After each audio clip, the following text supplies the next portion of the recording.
Buen día, profesora. Voy a pasar a exponer a los filósofos de la filosofía griega. Y bueno, la filosofía griega fue un periodo de la historia de la filosofía comprendida aproximadamente entre el surgimiento de la filosofía occidental en la zona de Ionia, a principios del siglo VI a.C., hasta la invasión de Macedonia por los romanos en el año 149 a.C. En ocasiones también se le denomina como filosofía clásica o filosofía antigua. Este periodo también puede incluir a la filosofía romana. La filosofía griega se puede dividir en tres subperiodos: el de la filosofía presocrática, que va de Tales de Mileto hasta Sócrates y los sofistas; la filosofía griega clásica, que va desde Platón a Aristóteles; y el periodo posaristotélico o helenístico. Y bueno, también a veces se distingue un cuarto periodo que comprende a la filosofía cristiana y neoplatónica. Y bueno, voy a pasar a exponer a los presocráticos, que son los primeros. El nombre de los presocráticos hace referencia a todos aquellos pensadores que ejercieron su labor filosófica antes de Sócrates. De ahí su nombre. Pre es antes de, socráticos de Sócrates, desde el año 624 a.C. hasta el siglo V a.C. El primero fue Tales de Mileto. Tales de Mileto se guiaba al saber del saber, es decir, que él podía contestar preguntas que solamente la religión podía darles respuesta. Es por eso que se le consideró como el primer filósofo, pero también era una persona, bueno, por otras cosas, como también ser una persona inteligente. Él era el único capaz de medir una pirámide con la distancia del Sol y un palo, además de ser el primero en plantear la naturaleza del mundo concebida sobre la base de un primer y último elemento, que era el agua. Esto era el arge para Tales. Tales de Mileto decía que el agua era el elemento primero de todas las cosas que existen y lo que le dio comienzo al universo. Es decir, que el agua fue el principal factor de vida, y si no existiera el agua, no existiría la vida. El arge, así lo llamaron los griegos, y fue así la primera teoría occidental sobre el mundo físico. Tales sostenía que la tierra sobre la que pisamos es como una especie de isla que flota, por así decirlo, sobre el agua de forma parecida a un leño, y por ello la tierra a veces tiembla, al no estar sostenida sobre unas bases fijas, sino que como está flotando sobre el agua, esta la hace tambalearse.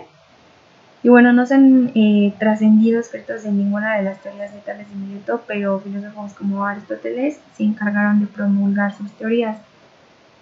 La teoría sobre el mundo físico de Tales de Mileto era la parte filosófica de su obra, que guarda relación con su teoría del mundo físico, lo que ya había dicho anteriormente, es decir, su doctrina del principio que produce las cosas y las hace que se desarrollen.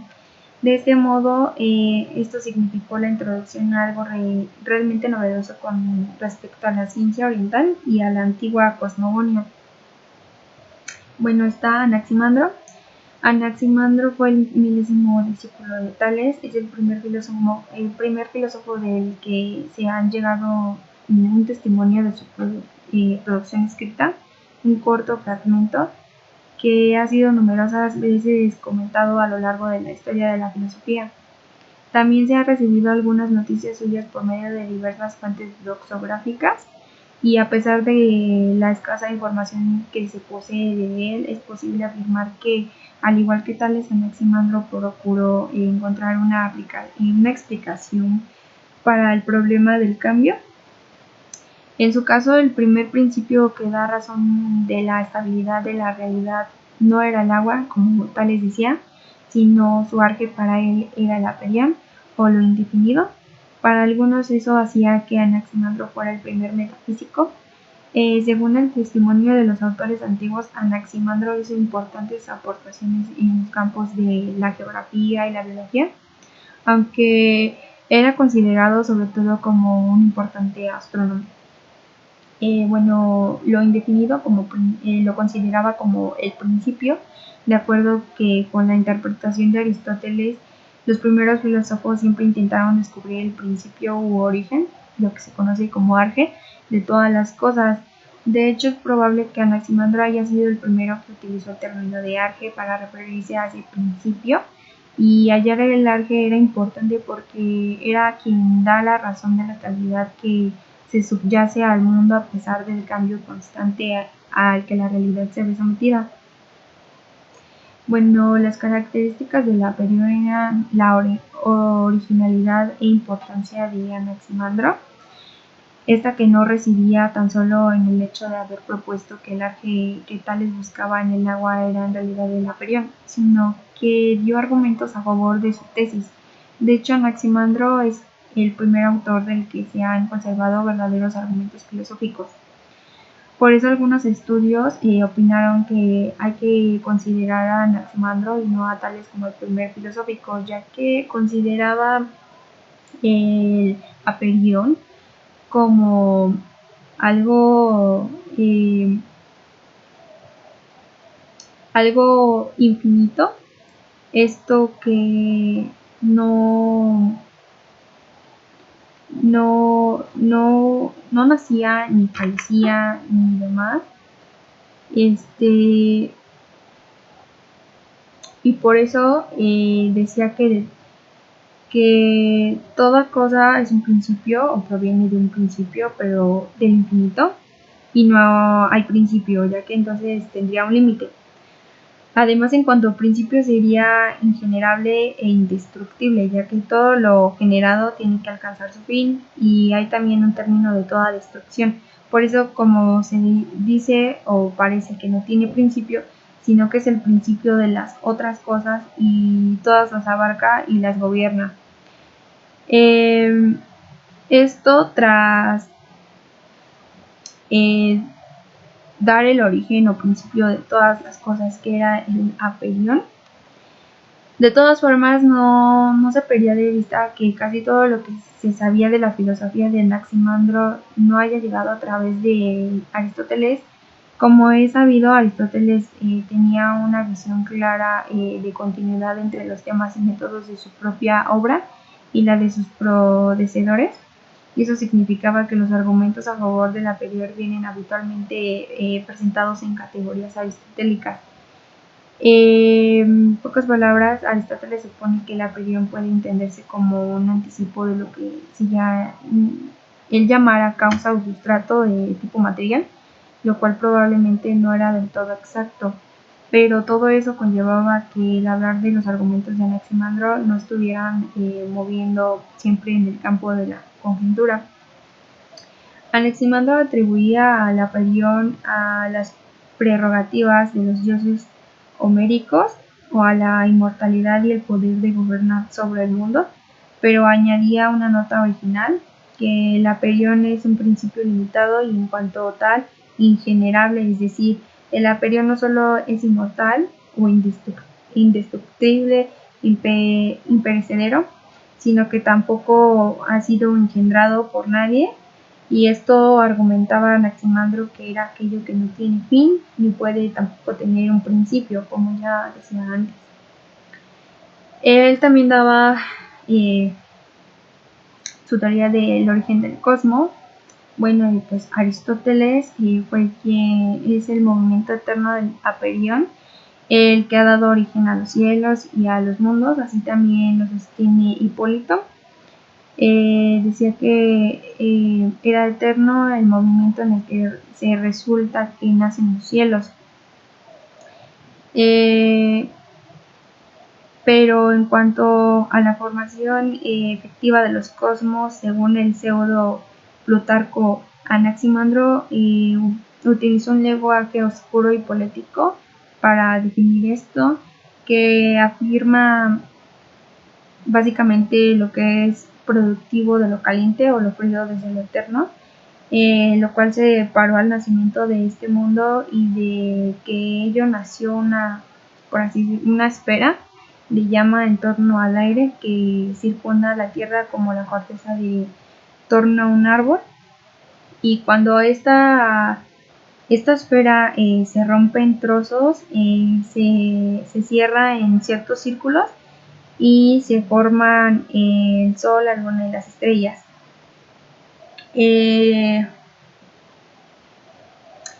También habló sobre el origen de los animales y del hombre. Anaximandro dijo que los primeros seres vivientes nacieron en lo húmedo, envueltos en cortezas espinosas, que al crecer fueron trasladados a partes más secas, y que cuando se rompe la corteza circundante vivieron durante un corto tiempo una vida distinta.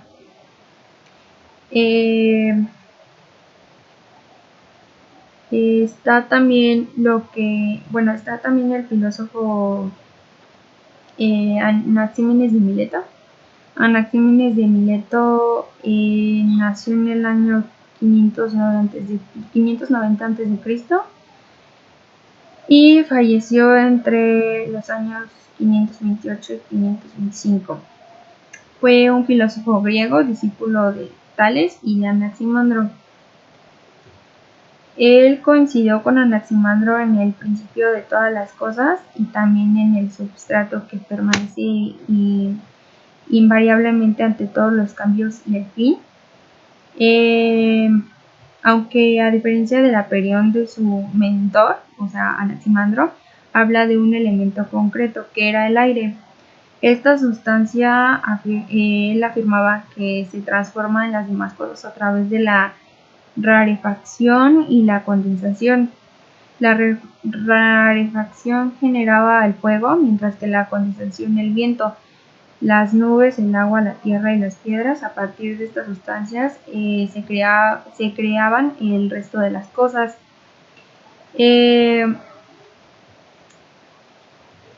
Anaxímenes consideraba que el arge, el principio de todas las cosas, como ya había dicho, era el aire. De él salió todo, del aire salía todo por condensación y rarefacción, lo que ya había dicho, pero el aire no se entiende en su sentido más literal, pues ya que el alma también sería de este elemento necesario. El aire domina y mantiene unido al cosmos de la misma manera que el alma lo hace con el cuerpo. Sobre los elementos y principios se opone a Anaximandro y a Tales de Mileto. En cuanto a la determinación del primer principio o arge que Anaxímenes considera es el aire, probablemente él haya tomado esta lección a partir de la experiencia. Él iba a influir del fenómeno de la respiración. Ofrecía además un mecanismo de explicación de la generación de las cosas a partir de otro elemento distinto, y la condensación o la rarefacción. Por ello, la condensación del aire, dice Anaxímenes, se forman las nubes, y si las nubes se condensan se forma el agua. La condensación del agua da lugar a la constitución de la tierra, y la condensación de la tierra a la constitución de las piedras y los minerales. También se habla sobre la cosmología. Anaxímenes creía que la tierra era plana, fue el primero en decirlo, y después otras personas de ahí también dijeron que la tierra era plana, pero él fue el primero en decirlo. Él decía que era plana como una hoja, y que se formó por la condensación del aire, los cuerpos celestes y también planos que nacieron a partir de la Tierra debido a una rarefacción de su exhalación. Estos astros no eran de fuego, era de aire rarificado, y cabalgaban sobre el aire, girando alrededor de la Tierra. Él decía que gira como un gorro de filtro en nuestra cabeza. Además decía que existen otros cuerpos sólidos e invisibles que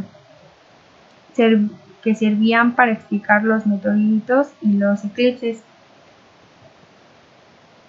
Su meteorología de Anaxímenes era que en asuntos meteorológicos consideraba que los terremotos ocurren en periodos de sequía o de muchas lluvias, puesto que cuando la tierra está seca se resquebraja, y con el exceso de humedad se deshace. El rayo y el trueno o el relámpago se forman por el viento que corta las nubes la lluvia cuando las nubes se condensan, y eso hace que el granizo, cuando la lluvia se solidifica, y la nieve cuando se le agrega una porción de viento. Un fragmento muy distinto de Anaxímenes dice que así como nuestra alma es aire, nos mantiene unidos de la misma manera en que el neuma o aire envuelve al cosmos.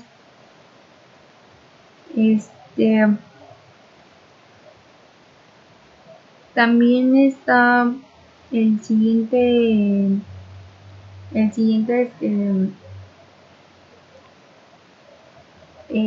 presocrático, que es Heraclítico de Efeseo. Y bueno, Heraclítico de Efeseo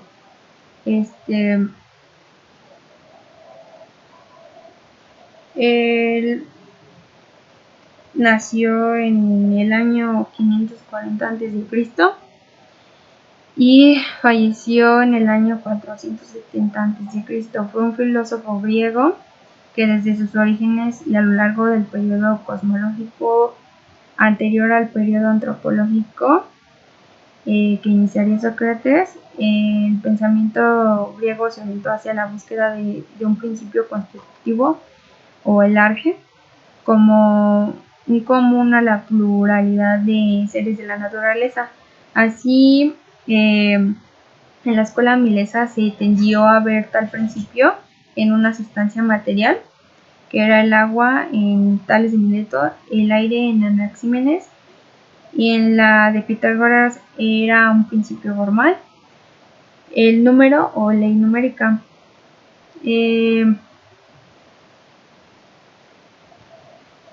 Se sabe muy poco de Heraclítico, apodado el Oscuro por el carácter enigmático que revistió a menudo su estilo, como un testimonio o un buen número de los fragmentos conservados de sus enseñanzas.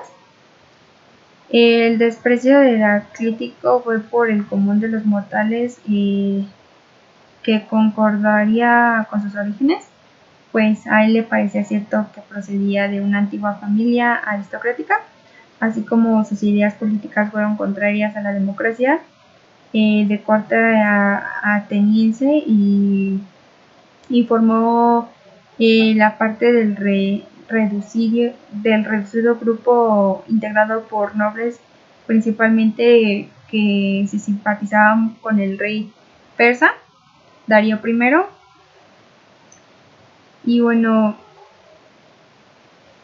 las enseñanzas de Heraclítico, según Diógenes Laercio, quedaron recogidas en una obra titulada De la naturaleza, que trataba del universo, la política y la teología, aunque estas probablemente se subdividieron y las introdujeron en una complicación de Alejandría de los textos de Heraclítico.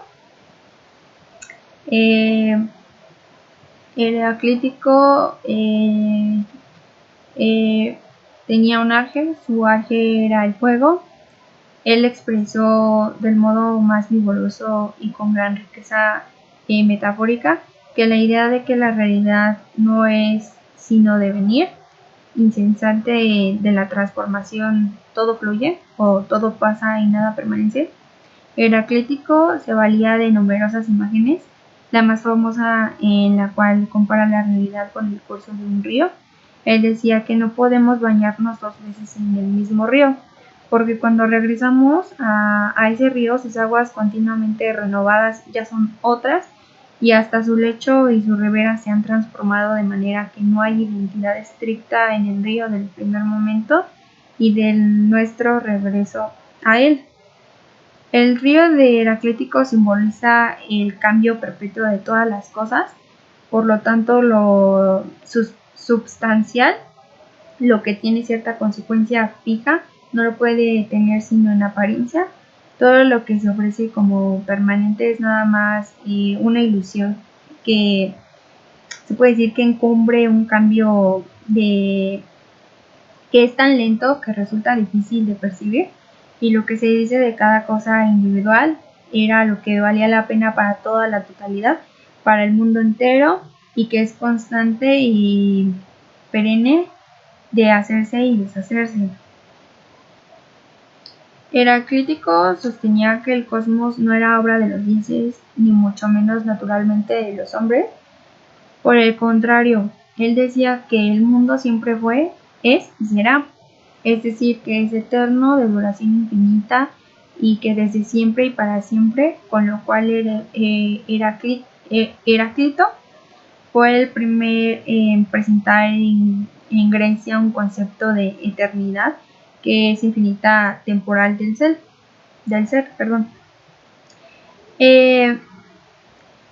Se decía que el cosmos es además único.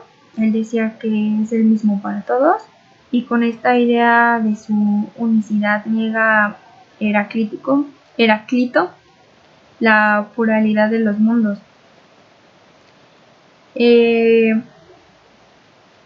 También habla de los logos. Él decía que era el fragmento que concluye él diciendo que era el fuego, que es el mundo se enciende y se apaga según medida. Esa expresión significaba que el cambio de que se trata era sometido a un cierto ritmo alterno, como por ejemplo el ritmo del ciclo de las estaciones o el nacimiento a la muerte, y que aquí se encontraba otra idea fundamental de Heráclito, su tema capital. Bueno, sigue Pitágoras. Pitágoras es uno de los personajes más conocidos de la historia. Fue un matemático y filósofo griego que vivió entre los años 580 a.C. y 495 a.C. Él hizo grandes aportaciones en numerosos campos como la astronomía y la música, además de la filosofía y las matemáticas. Fueron muchos los expertos que consideraron que Pitágoras fue el primer matemático más completo de la historia, y son muchos los misterios que rodean su vida. Incluso habían quienes lo consideraban como un loco que escuchaba voces.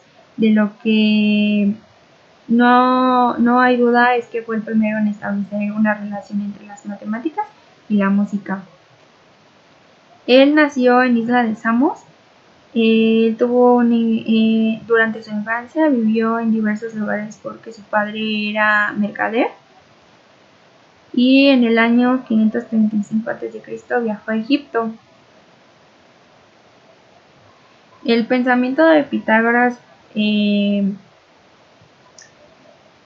consideraba que el ser humano había sido creado en armonía, que tenía un pensamiento creador, y que se consideraba que el universo estaba dividido en el mundo natural, el divino y el humano. Además de que también consideraba al hombre un ser con inteligencia y alma.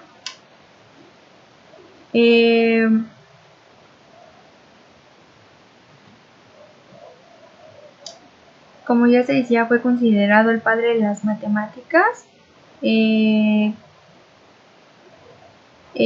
ya que contribuyó significativamente en el desarrollo de los principios matemáticos de su época. La doctrina de Pitágoras fue una combinación de mística y matemáticas. Los pitagóricos se interesaban a partes iguales por la religión y la ciencia, que eran indivisibles y que formaban parte del mismo estilo de vida. Se preocuparon por desempeñar los misterios del universo y el destino del alma al mismo tiempo. Y bueno, está Demócrito de Abdera. Demócrito nació en el año 560 a.C. y falleció en el año 370 a.C. Fue conocido también como el filósofo risueño. Fue un filósofo y matemático griego que vivió entre los siglos 5 y 4 a.C. Él fue el discípulo de Leucipo. Se le llama también el filósofo que Fue un pensador con un amplio campo de intereses. Fue especialmente recordado por su concepción atomista de la materia. Y bueno, se consideraba a menudo a Demócrito como el padre de la física o el padre de la ciencia moderna. Entre los pensadores que influyeron en las doctrinas de Demócrito, cabía destacar a los geómetras egipcios y a Anaxágoras, cuyas memorias fueron consideradas como el antecedente más inmediato de la teoría de los átomos. El atomismo. Demócrito desarrolló la teoría anatómica del universo. Fue concebida por su mentor, el filósofo Leucipo. Esta teoría, al igual que todas las teorías filosóficas griegas, fueron apoyadas por todos sus postulados mediante experimentos, sino que se explica mediante razonamientos lógicos. Definía que toda la materia no es más que una mezcla de elementos originarios que poseen las características de inmutabilidad y eternidad, concebidos como entidades infinitamente pequeñas y por tanto imperceptibles para los sentidos, a las que Demócrito llamó como átomo, que son dos palabras griegas que significan sin división, o sea, indivisible o sin división.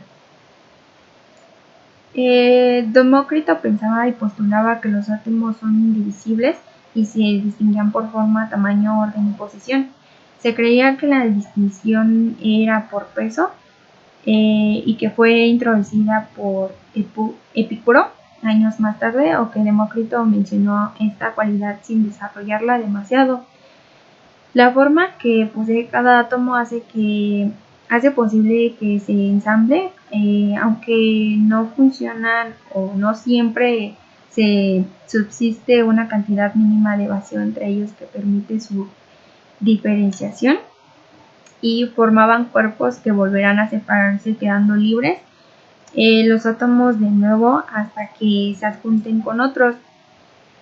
Sí, los átomos de un cuerpo se separan cuando colisionan con otro conjunto de átomos, y los átomos que quedan libres chocan y se ensamblan o siguen desplazándose para volver a encontrar otro cuerpo.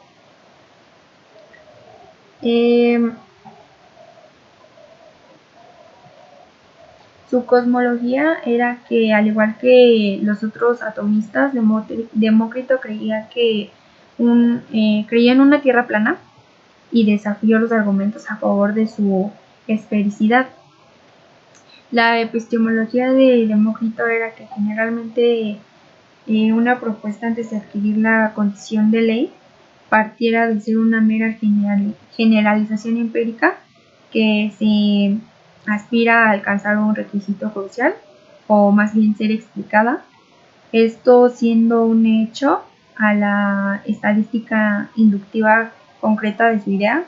Sus premisas así dejarán de albergar la posibilidad de que la conclusión no se cumpliera, y de ese modo se constituía la ley, ya que en el caso de Demócrito el desarrollo se invirtió y Demócrito comenzó ofreciendo una explicación a una parcela de la realidad que no tuvo la oportunidad de observar ni en consecuencia o falsar o verificar si se hubiese cumplido. Es decir, que para Demócrito el eje eran los átomos. La ética y la política de Demócrito llegan principalmente en forma de máximas.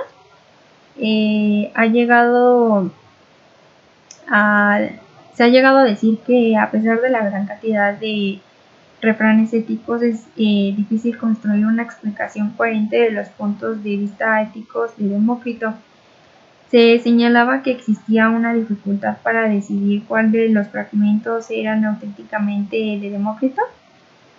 Y bueno, Demócrito negó la arbitrariedad de los fenómenos y reemplazó esa explicación con la idea de las leyes deterministas que regían el comportamiento de los átomos, y como consecuencia explicó todos los fenómenos hechos de átomos, incluidos de los seres humanos y sus acciones al negar a los dioses y la libertad. Demócrito era consciente de las implicaciones negativas para la responsabilidad moral. A ese aspecto, Demócrito parecía anticipar la idea del semi-compatibilismo, del determinismo y de la responsabilidad moral. Y bueno, así pasamos a Sócrates.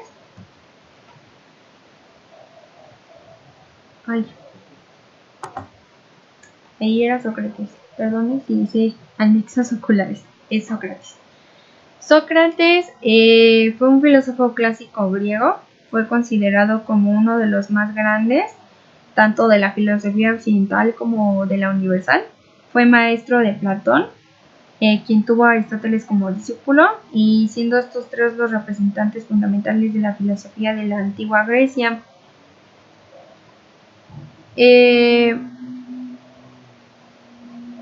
La mayéutica era un método o una técnica que consistía en realizar preguntas a una persona hasta que ésta descubra conceptos que estaban latentes u ocultos en su mente. Este cuestionario era desarrollado por un maestro que debía encargarse con sus preguntas de guiar al discípulo hacia el conocimiento no conceptualizado. La técnica de la mayéutica presupone que la verdad se encuentra oculta en la mente de cada persona a través de la dialéctica, y que era el propio individuo que va desarrollando nuevos conceptos a partir de las respuestas. Por lo general, la mayéutica era atribuida a Sócrates, incluso se le nombra como método socrático. Algunos expertos diferencian entre la mayéutica y el método socrático, ya que sostienen que este estaba basado en la ironía y en demostrar al interlocutor aquello que creía conocer en realidad, que sustentaba en prejuicios. El origen etimológico de la mayéutica se remonta a la lengua griega, y esta era vinculado a la obstetricia, la disciplina que ayudaba en el nacimiento. Sócrates orientó el concepto hacia la filosofía, ya que la mayéutica ayudaba en el nacimiento, pero no de un bebé, sino de un ser pensante.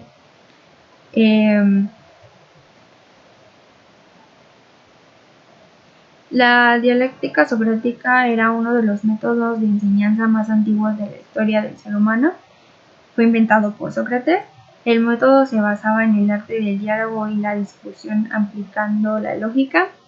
Esta tenía por objetivo ahondar el conocimiento eliminando los prejuicios para llegar a nuevas ideas, conceptos o conseguir un nivel de la comprensión superior acerca de lo que ya se conoce. Su enseñanza siempre resulta atractiva, ya que radica la experiencia y la práctica. Sus efectos y resultados en las personas sorprenden por su inmediatez y naturalidad. La ironía era la primera de las fórmulas utilizadas por Sócrates.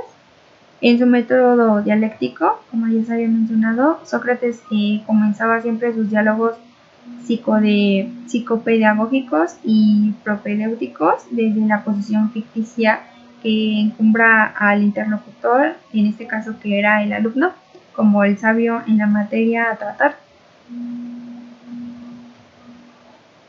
Un ejemplo de la ironía era cuando le dices a una persona desalineada que está bien vestida, con la intención de no engañarla, sino hacerle notar su desarreglo de forma velada.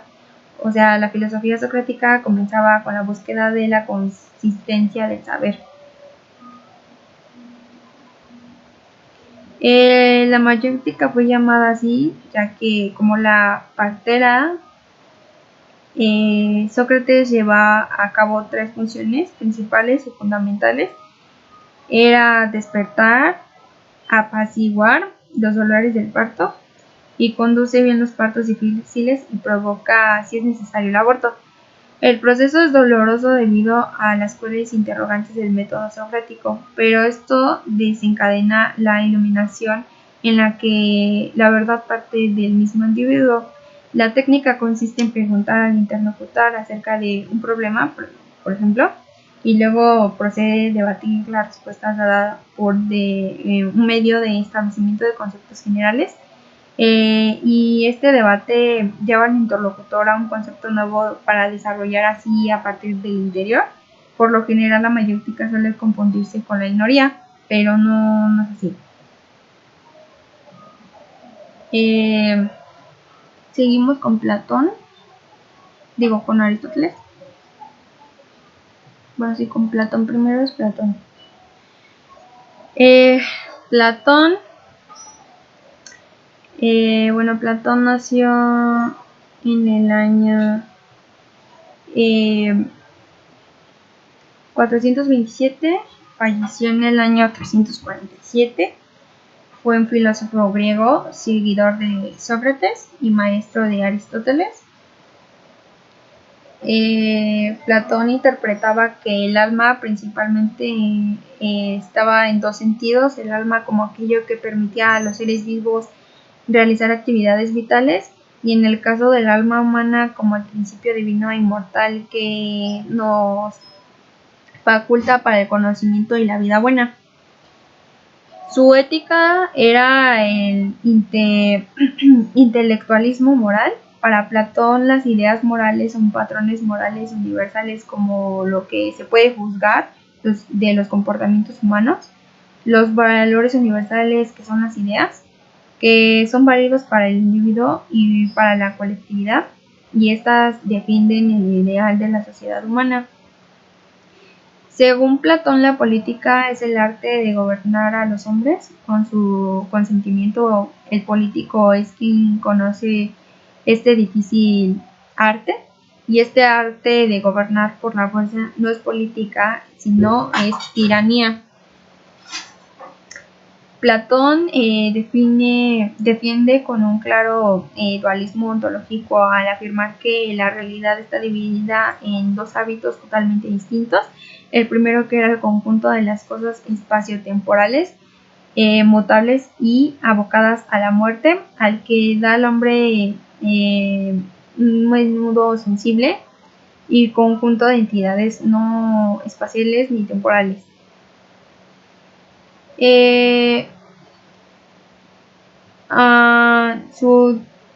Platón define esto, que aunque los dos mundos tienen existencia y realidad,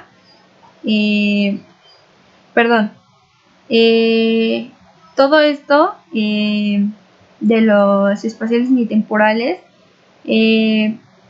inmutables y eternas, al que da el hombre de mundo inteligible o mundo de las ideas. Y esto, aunque los dos mundos tienen existencia y realidad, es un mundo intangible y es fundamental y primero, mientras que el mundo sensible tiene que ser de inteligibilidad en una medida que participa o omita al mundo de las ideas. Y bueno, ahora sí pasamos a Aristóteles. Aristóteles nació en el año 384, falleció en el año 322. Fue un filósofo polímata y científico nacido en la ciudad de Estagira, al norte de la antigua Grecia. Es considerado junto a Platón el padre de la filosofía occidental. Sus ideas han ejercido una enorme influencia sobre la historia intelectual de Occidente por más de los milenios. La metafísica de Aristóteles se fija en el objeto de la primera filosofía, por así decirlo, como la ciencia sobre los primeros principios y causas de todo lo que existe, sobre el ser en general, sobre la esencia. A diferencia de otras ciencias, estudian un ser determinado concreto.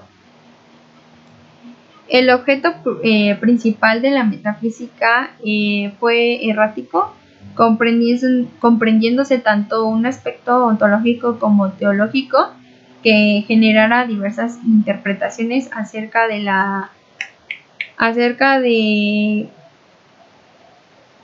la predominancia e importancia de uno u otro aspecto.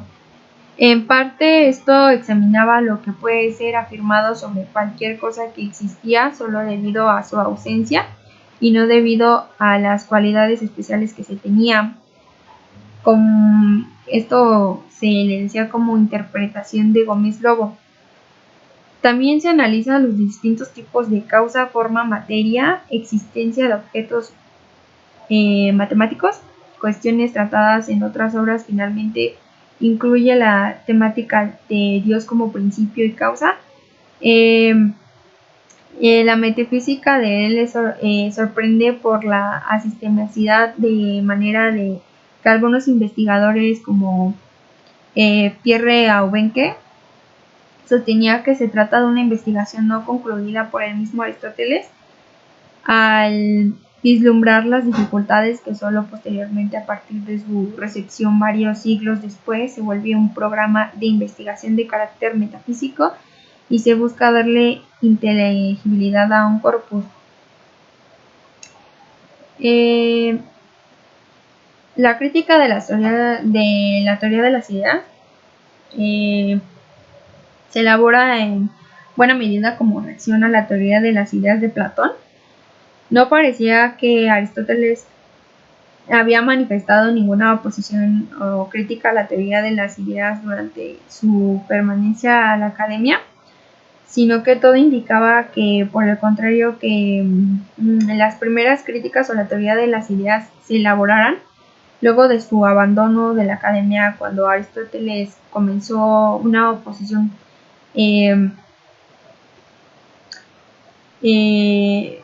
a perfilar su propia filosofía.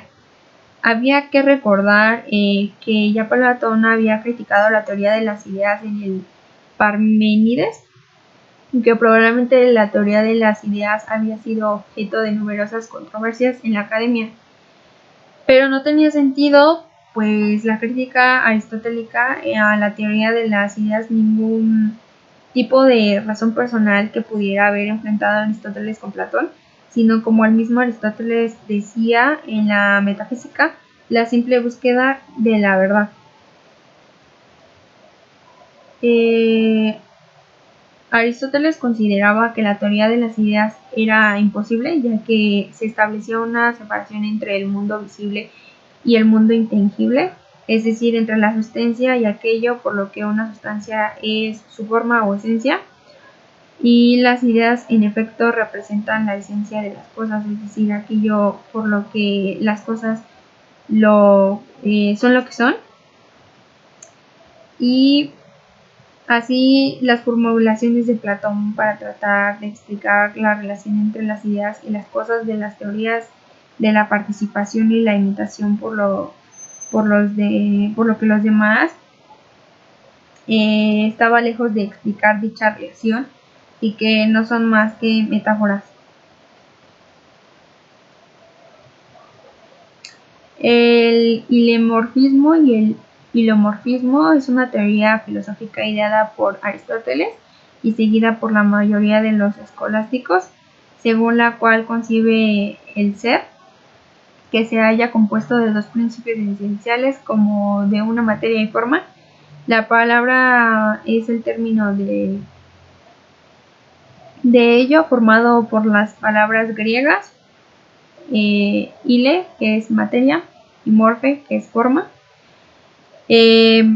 Como cualquier objeto material, esto tenía una forma. La materia prima es el sustrato básico de la realidad. En el mundo material, la materia no puede darse sin forma y la forma no puede darse sin materia, mientras que la materia pura tiene más que una existencia teórica, y forma pura existente realmente es la divinidad y el primer motor inmóvil. O sea, esto dice que Aristóteles decía que la materia era teníamos materia y forma, lo que significa cuerpo y alma, ya que el cuerpo pues muere, por así decirlo, desaparece, y el alma, como no nace, no puede morir, y sin embargo esta se puede pues trasladar a otra persona.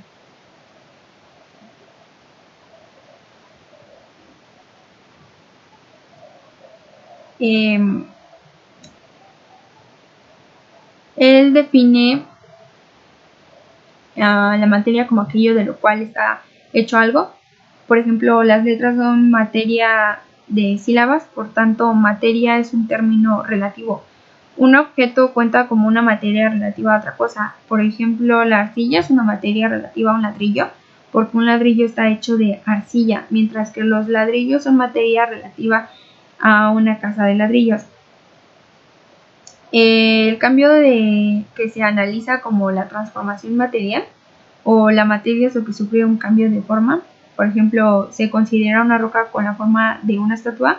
La materia es la piedra y esta materia pierde una forma de roca y gana una forma, la forma que le hayan dado a la estatua cual sea.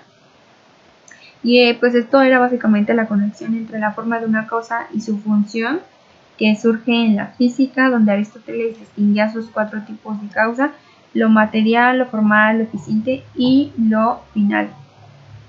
De acuerdo con esa teoría de la percepción de Aristóteles, se percibe un objeto al recibir su forma con nuestros órganos sensoriales. Por lo tanto, las formas incluyen experiencias como colores, texturas, sabores y no solo formas.